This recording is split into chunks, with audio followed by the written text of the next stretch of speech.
بسم الله الرحمن الرحيم تبارك الذي بيده الملك وهو على كل شيء قدير الذي خلق الموت والحياة ليبلوكم أيكم أحسن عملا وهو العزيز الغفور الذي خلق 7 سماوات طباقا ما ترى في خلق الرحمن من تفاوت فارجع البصر هل ترى من فطور ثم ارجع البصر كرتين ينقلب إليك البصر خاسئا وهو حسير ولقد زينا السماء الدنيا بمصابيح وجعلناها رجوما للشياطين وأعتدنا لهم عذاب السعير وللذين كفروا بربهم عذاب جهنم وبئس المصير إذا ألقوا فيها سمعوا لها شهيقا وهي تفور تكاد تميز من الغيظ كلما ألقي فيها فوج سألهم خزنتها ألم يأتكم نذير قالوا بلى قد جاءنا نذير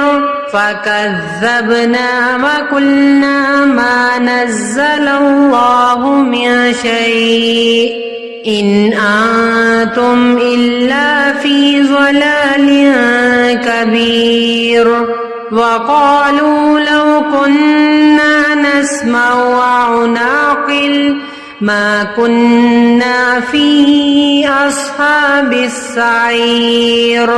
فاعترفوا بذنبهم فسحقا لأصحاب السعير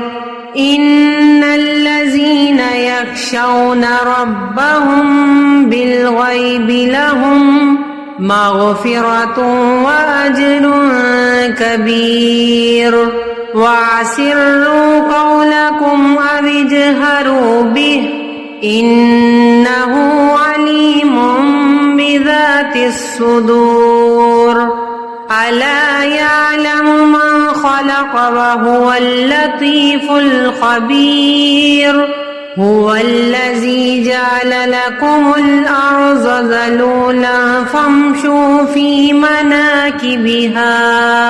وكلوا من رزقه وإليه النشور أأمنتم من في السماء أن يكسف بكم الأرض فإذا هي تمور أم أمنتم من في السماء أن يرسل عليكم حاصبا فستعلمون كيف نذير ولقد كذب الذين من قبلهم فكيف كان نكير أولم يروا إلى الطير فوقهم صافات ويقبضن ما يمسكهن إلا الرحمن إنه بكل شيء بصير أمن هذا الذي هو جند لكم ينصركم من دون الرحمن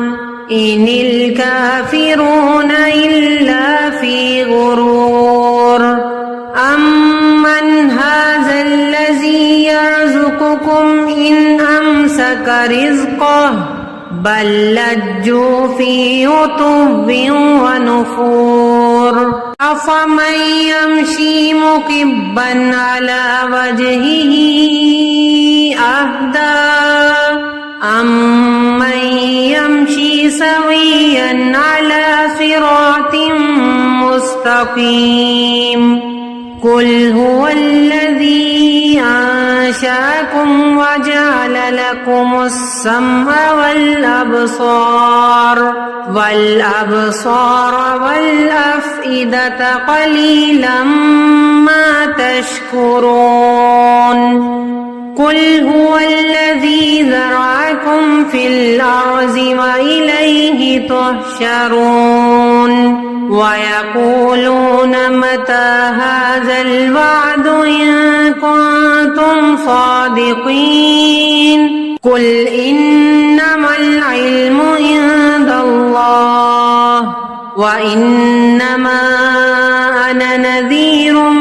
مبين فلما رأوه زلفة سيئت وجوه الذين كفروا وقيل هذا الذي كنتم به